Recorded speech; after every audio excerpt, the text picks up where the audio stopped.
Scorpio, tingnan natin kung ano ang mensahe at request ng mga gabay mo ngayong 2025. Keep in mind po na ito ay general reading lamang, so hindi lahat ay makaka-relate, so be open-minded. And kung di pa po kayo nakasubscribe, subscribe na po kayo sa ating channel. And kung gusto nyo pong magpa-private reading, makikita nyo po yung link sa description box, Tarot Intentions by Aliana Reyes. At pwede nyo rin pong panoorin yung mga previous videos natin regarding your spirit guides. Kasi nandun yung pwede nyo makuha yung pangalan nila, ilan ba sila, or ano pa ba yung request nila. Kung hindi nyo pa po yun napapanood, ilalagay ko po yung link sa description box. So, part 1, 2, and 3 unit. 3 videos kasi yon. Okay, tingnan natin your energy. Spirit guide. Energy po. Energy po.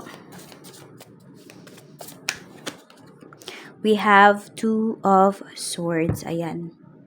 May mga big decisions kang gagawin. Actually, yung iba sa inyo, akala nyo lang nahihirapan kayo sa isang decision, pero actually nakapag-decide na talaga kayo. Siguro, yung iisipin or yung magiging reactions ng mga tao lang sa paligid ninyo, yung iniisip ninyo. Kaya feeling ninyo, nagdadalawang isip po kayo dito. Yes, some of you naman, you are really at crossroads. Nagdadalawang isip talaga kayo, naguguluhan kayo dito. So, any aspect po yan ng life ninyo. So, yan yung energy na pinapakita dito, Scorpio. Tignan natin. Okay. Ano pa yung mensahe for you? 10 of Cups. So, about family pala ito.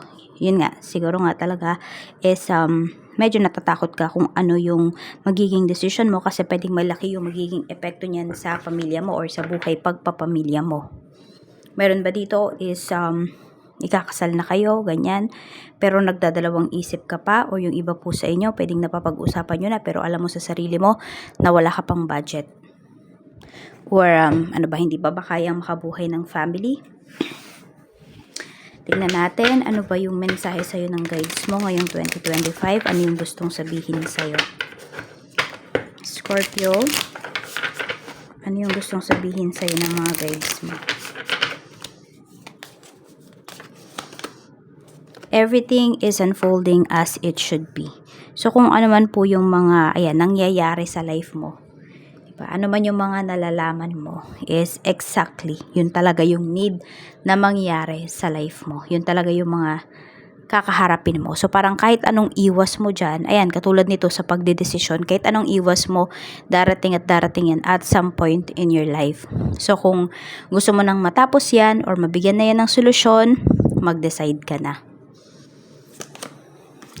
You've had the power all along. Now you need to just believe it. Diba? Maniwala ka dun sa gagawin mong decision. So, yung iba, kung nagdadalawang isip po kayo, balance nyo yung mga chakras ninyo. Para makapag-decide na kayo. So, for some of you, pwedeng 2024 nyo pa ito mapapanood, no? I mean, last week of or last days of 2024. So, 'di ba, iwan niyo na 'yan kung ano man yung mga dapat yung iwan. Mag-decide na kayo para naman pagpasok ng 2025 is maginhawa na yung inyong pakiramdam. Tingnan natin kung paano ka ba mas makaka-connect sa guides mo.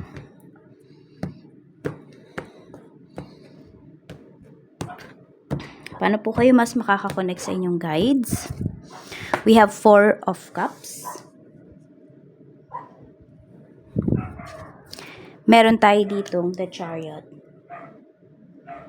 Tapos, we have the Sun. Okay. So, parang kung nasaan man kayo ngayon, maglalabas daw kayo.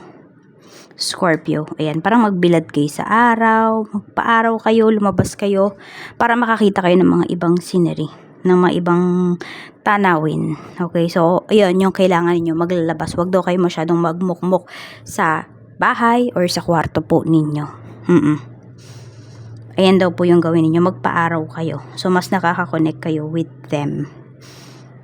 Mas lumalakas yung connection mo with your guides, and also mas nalilinawan ka rin. Kung ikaw nga ay nahihirapang magdesisyon or mag-isip, naguguluhan ka, nag-overthink ka, yan, magpa-araw ka po.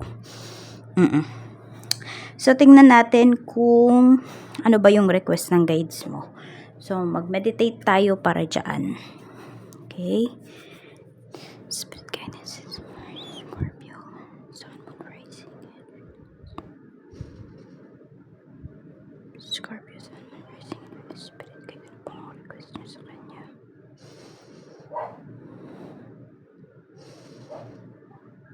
Pagkain yung request ng guides mo. Scorpio. 3 days lang, kaya na medyo mag-ingat ka kasi baka langgamin yun. Donut kasi yung nakita ko dito. Any kinds of donuts, no? Ayan po. Yun yung pwede mong ano sa kanya. Isa lang naman daw. Lagay mo lang sa isang platito, siguro sa lalayan mo ng may tubig. Always, no? Ayun po. Tapos lagay mo lang siya sa kung saan ka nagwo-work, saan ka madalas tumatambay sa bahay po ninyo or sa office mo mismo. Huwag mo kakainin, syempre. Dispose mo na after 3 days. Yun lang yung nakita ko. Pero pinaka nakita ko na donut doon is yung may sprinkle sa ibabaw. May mga sprinkles. But it's up to you kung ano yung iaalay po ninyo. Ayan. So, pag inalay nyo yun, pwede kayong magdasal. Okay? Pwede kayong mag-wish.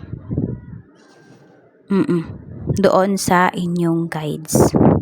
Yun yung request ng guides mo. Nasa sa inyo na yan kung gagawin nyo ba or hindi. Wala namang pilitan. Yun lang talaga yung na-pick up ko para sa inyo. Tignan natin. Kahit yung donut sa bakery, okay na po yun. Tignan natin.